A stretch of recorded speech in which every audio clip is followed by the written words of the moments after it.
Oui. Le son. Ouais. Alors, avant d'entendre ce matin dans l'évangile de Matthieu, toujours dans le Sermon sur la montagne, nous en avons eu une partie la semaine dernière avec les béatitudes.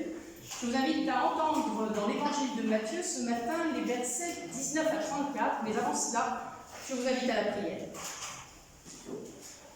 Seigneur, garde-nous toujours de nous croire arrivés ou encore possesseurs de ta vérité. Rends-nous disponibles pour une recherche toujours plus profonde de ton évangile et que jamais le passé ne nous enferme, mais que ton esprit nous mette en marche et fasse de nous de vrais enfants de la résurrection. Amen.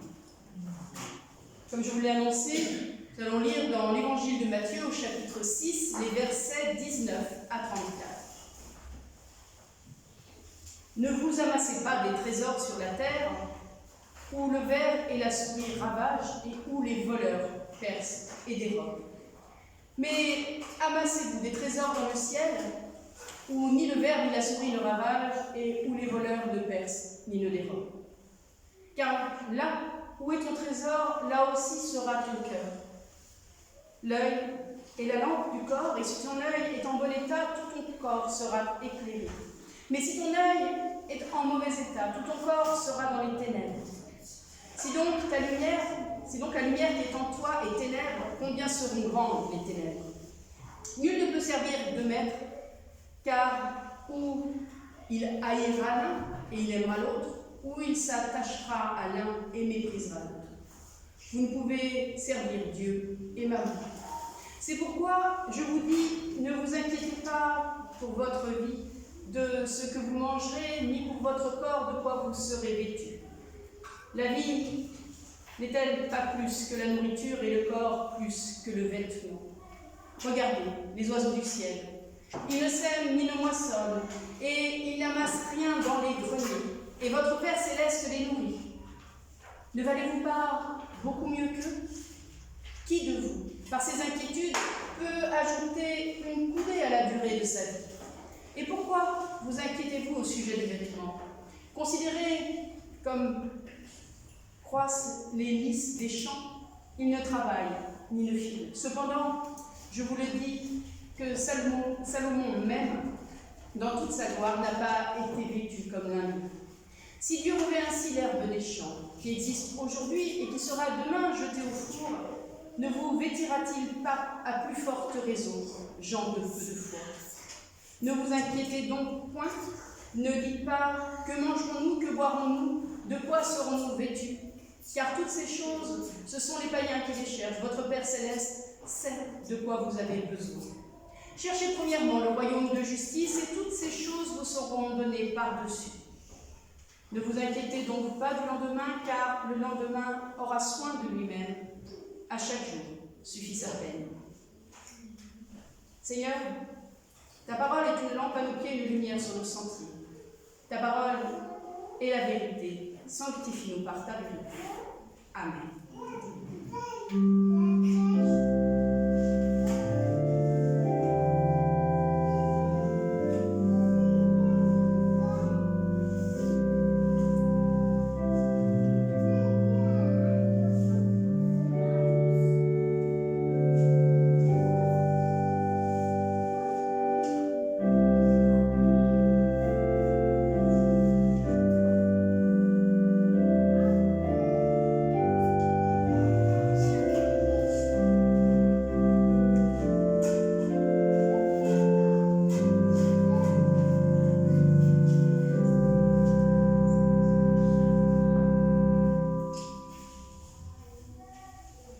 Chers frères et sœurs, on sait le manque et la peur, cette peur de manquer, nous font souffrir et constituent ce que nous sommes en même. Nous font à la fois régresser, mais cela nous fait aussi avancer. Cela peut nous étouffer par un poids de soucis, mais ça peut aussi nous motiver, à contrario, dans la recherche de l'essentiel. Et c'est en cherchant sur cette question que je me suis penchée sur cette page du Sermon sur la montagne de Jésus. Et en lisant ce texte, sincèrement, je me suis dit que je n'allais probablement pas arriver à en faire quelque chose, car à la première lecture de cette page, ça semble dire des choses tout à fait choquantes. Parce que, vous en conviendrez avec moi, il n'est pas possible de tenir un mois sans manger, ni une semaine sans boire, ni même une journée dans le froid sans vêtements, ni quelques minutes sans un peu d'air. Nous ne pouvons pas non plus vivre sans communiquer, sans compagnie et sans estime de soi. La morsure du manque et de la peur de manquer est le juste cri de notre soif même de vivre. Alors comment en parle ce texte de l'Évangile? Alors la première réponse qui saute aux yeux et qui est retenue par certains serait de faire appel à vivre comme sorte de pur esprit, que le vrai bon croyant arriverait à faire abstraction le plus possible de ses besoins physiques, arrivant par là même à se libérer de l'importance même d'exister en tant qu'individu personnel.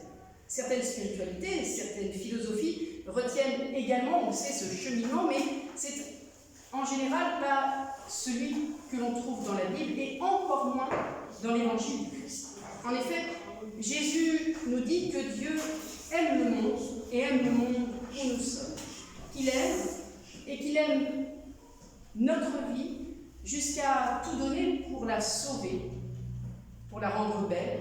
Et l'on voit Jésus lutter non seulement pour vivifier la foi des pécheurs, mais nous voyons aussi Jésus faire aussi tout simplement ce qu'il peut pour guérir des corps souffrants.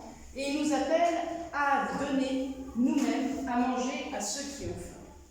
Alors, il faut chercher une seconde façon de lire ce texte. La seconde façon de comprendre ce texte assume notre être en entier comme bon aux yeux de Dieu et nous appelle à nous en remettre à Dieu totalement pour s'occuper de nous par une sorte de divine providence pour ce qui est à la fois de notre nourriture, de notre vêtement, de notre bonne santé, de notre place dans le monde.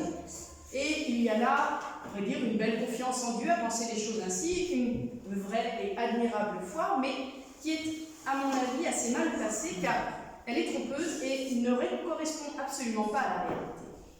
Alors, tout n'est pas faux, évidemment, dans cette interprétation. C'est vrai que Jésus nous dit ici l'infinie valeur que nous avons, nous, auprès de Dieu, et donc l'infinie motivation de Dieu pour nous donner tout ce dont nous avons besoin. Ça, c'est vrai. C'est vrai que Dieu ne nous a pas attendus pour créer la vie et donc pour lui donner aussi, dans le même temps, le moyen de la survie.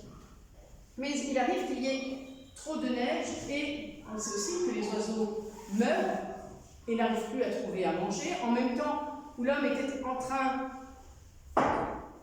de faire progresser son humanité, il est venu perturber de manière implacable le climat. Des populations entières ont disparu, les dinosaures, bref, des humains, des oiseaux, des animaux sont morts de faim au cours des générations, et cela malgré, on le sait, la volonté même de Dieu, bien sûr, qui veut que chaque être puisse s'épanouir et donc avoir, pour commencer, le minimum vital pour sa vie. Dieu agit, c'est vrai, et il est puissant et il y travaille. Il est infiniment puissant, mais il est loin. Et c'est là où il ne faut pas se tromper, il est loin d'être tout puissant. L'une et l'autre de ces deux lectures, du Sermon sur la montagne de Jésus, me semble amener à une angoisse pire encore que la simple préoccupation face au monde. La première lecture vient opposer l'une contre l'autre de ces deux excellentes dimensions de notre être, celle de notre biologie et celle de notre spiritualité.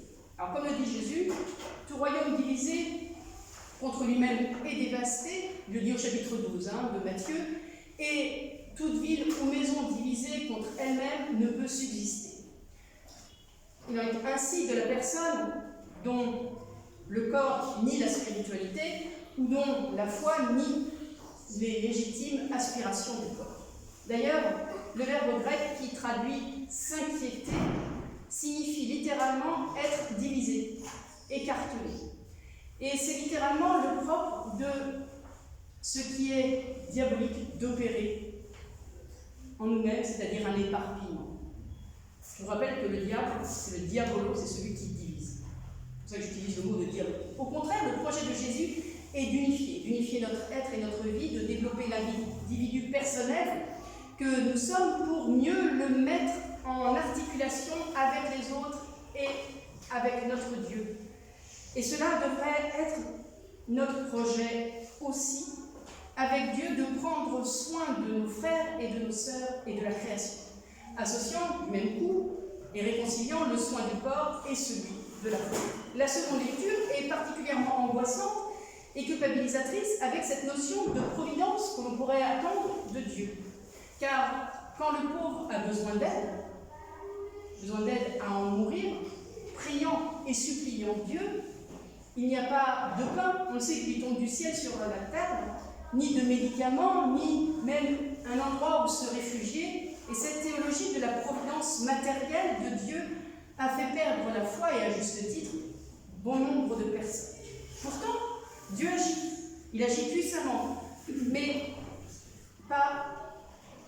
mais ce n'est pas si simple. Et heureusement, je crois qu'un agriculteur se préoccupe toujours du lendemain pour garder les semences, par exemple, de l'année précédente, pour les semer, pour les moissonner. Alors, comment lire ces passages du sermon sur la montagne de Jésus?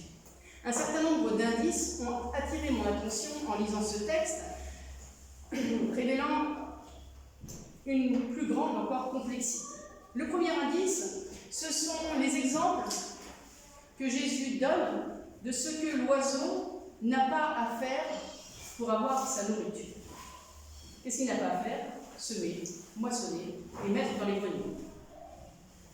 Ce qui est étrange, c'est que ces actions, dans le même temps, sont souvent utilisées par Jésus pour parler de l'action de Dieu lui-même pour donner la vie. Jésus compare Dieu à un semeur, chapitre 13 du même évangile, de Matthieu. Il appelle Dieu le maître de la moisson. Il amasse le meilleur dans ses greniers pour la vie éternelle. Tout ça, ce sont des citations de ce même évangile de Matthieu. Et ne peut donc pas dire que ces actions de semer, de moissonner et d'amasser seraient donc de mauvaises actions. Au contraire, c'est tout un programme. Le deuxième indice est que les oiseaux sont dits du ciel, comme les lys sont appelés des champs. Dans ces deux exemples que Jésus nous donne, nous avons donc ici les deux natures de l'humain. À la fois la terre, à la fois le ciel, à la fois le biologique et à la fois le naturel. La comparaison avec le lys est intéressante si on la regarde dans le détail. D'abord, l'habillement des lys donné par Dieu, donc ils ne reçoivent pas de petits vêtements, de simples vêtements qui les recouvriraient, mais un vêtement de lys. Et ce vêtement de lys est sa propre nature. Donc, l'homme est certes vêtu magnifiquement par Dieu, et ce vêtement et cette magnificence est sa propre nature humaine, qui est celle d'être à l'image de Dieu lui-même. Selon la Bible, à l'image de Dieu, étant en train de créer librement, selon son projet, et de bénir selon ce que Dieu trouve juste et bon. Mais je vois aussi un quatrième indice dans notre enquête. C'est que ce n'est pas seulement le lys que Jésus nous invite à regarder, mais comment ils grandissent. Comment grandissent les lys des champs? Là encore, cette croissance n'est pas externe, mais elle appartient à leur qualité même d'être. Et là encore, il nous est proposé pour que nous le reconnaissions nous-mêmes, même si ce n'est pas évident à première vue, puisque personne n'a jamais réellement vu l'herbe pousser en réalité. Il faut observer pour voir qu'elle a en réalité cette faculté quand les conditions sont évidemment normales.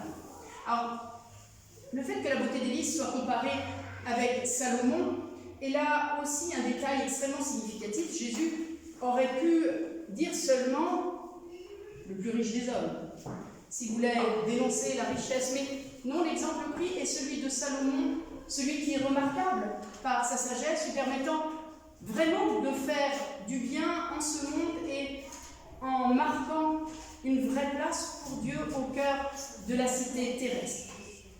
Et puis nous avons encore un autre indice, la mention du lendemain. Le lendemain apparaît à plusieurs reprises dans notre texte. Il est même comme personnifié dans cet aphorisme célèbre le lendemain aura soin de lui-même. Ne vous inquiétez donc pas du lendemain, à chaque jour suffit sa peine. Ce lendemain part-il de la succession des jours de ce monde? Peut-être. Mais un peu plus haut, l'allusion à l'herbe des champs qui existe aujourd'hui et qui demain sera jetée au four est une claire référence au travail de Dieu pour transformer notre vie en une vie éternelle. Ne pas se préoccuper du lendemain ne serait-il pas plutôt, pour le dire autrement, un appel de Jésus à faire confiance en ce qui concerne notre vie future, plus qu'un appel à l'imprévoyance en ce monde? Enfin, un dernier indice, et il y a ce curieux passage qui dit que l'œil est la lampe du corps et que si l'œil est en bon état, ça va bien, mais que s'il est malade, c'est la catastrophe. Le mot important est celui qui est traduit ici par bon état et qui nous décrit l'état de notre regard quand il mène à la vie. Le verbe aplous, pour le dire autrement, est rare dans le Nouveau Testament. Il existe dans ce passage, mais dans l'Ancien Testament, en grec, il traduit le mot hébreu tamin, qui est tout à fait remarquable, désignant le type même de l'humain dans sa perfection, comme Noé, un homme juste en son temps, marchant avec Dieu, ou Abraham qui marche devant la face de Dieu. Alors, oui, ils sont effectivement des êtres, des personnes complètes d'action et de foi, pas de purs contemplatifs attendant que le salut leur tombe tout fruit dans le bec. Alors, que nous dit le sermon de Jésus qui nous semble un peu décousu? C'est que c'est à chacun d'assembler ses briques, et moi, je cherche comme vous. D'abord, puisque c'est la question qui m'a amené vers ce texte, quels sont les manques qui nous sont ici révélés par Jésus qui peuvent effectivement être une source d'inquiétude néfaste pour notre vie? La vie, on le sait, est plus que la nourriture, nous dit Jésus. Son exemple des oiseaux nous parle de ce manque de nourriture, ce manque de ressources nécessaires à la vie, le pain, l'eau, l'air, la santé, la sécurité, les relations, le savoir, la foi, toutes ces dimensions de notre être ont besoin, on le sait, d'être nourris. C'est le premier manque auquel l'homme est exposé comme toute autre créature vivante. Nous connaissons le manque ou la peur du manque de ressources. Le corps est plus que le vêtement, comme le dit Jésus, et cela nous parle d'un second manque, encore plus profond que le premier, qui est celui de l'apparence, celui de notre gloire aux yeux des autres, aux yeux de Dieu et à nos propres yeux. Ce manque, c'est de n'être pas Dieu, de n'être pas parfait, comme Dieu, lui, est parfait. Le sentiment qu'il nous manque toujours quelque chose pour être acceptable, ce manque essentiel et constitutif de l'être humain. Il peut être source, on le sait, de profonde souffrance, et Jésus nous invite à nous poser un peu et à imaginer la campagne, regarder l'herbe pousser, les hirondelles prenant leur repas et les fleurs sauvages s'ouvrir à cette beauté, à son rythme profond. Plutôt que d'être parfait, Jésus nous invite à avoir l'œil parfait, qui éclaire notre corps. Mais qu'est-ce qu'un œil parfait? C'est simplement un œil normal, moyen, comme le nôtre, mais tourné vers la perfection, car on voit dans la Bible que la perfection de Noé ou d'Abraham est marquée par des tâtonnements et des errements. On voit Jésus même, lui, être tenté et de profiter de la vie égoïstement. On le voit pleurer d'angoisse devant la perspective de son exécution, devant la mort de son ami, et on le voit même douter de Dieu. Mais il y a toujours cette perfection de l'œil, et Jésus qui consiste dans le fait de regarder, pas n'importe où, mais de regarder vers Dieu. C'est donc un regard, une visée, pour le dire autrement, qui à la fois prend conscience de ne pas être Dieu pour pouvoir regarder vers Dieu. C'est cela qui permet de passer de l'attitude à la recherche. Ne vous inquiétez pas est alors plus à prendre comme une promesse que comme un ordre. Et c'est comme cela que nous pouvons saisir le « Soyez parfaits comme votre Père Céleste est parfait » de Jésus comme étant à la fois tout à fait déculpabilisant, parce que personne ne peut nous en vouloir de ne pas arriver à être Dieu, parce que c'est impossible, mais en même temps cela ouvre à une dynamique, un regard, à une croissance dont nous avons nous-mêmes la capacité. Regardez le lys des champs, nous dit Jésus, il nous dit même plus que cela, considérez en profondeur comment grandissent les lys des champs.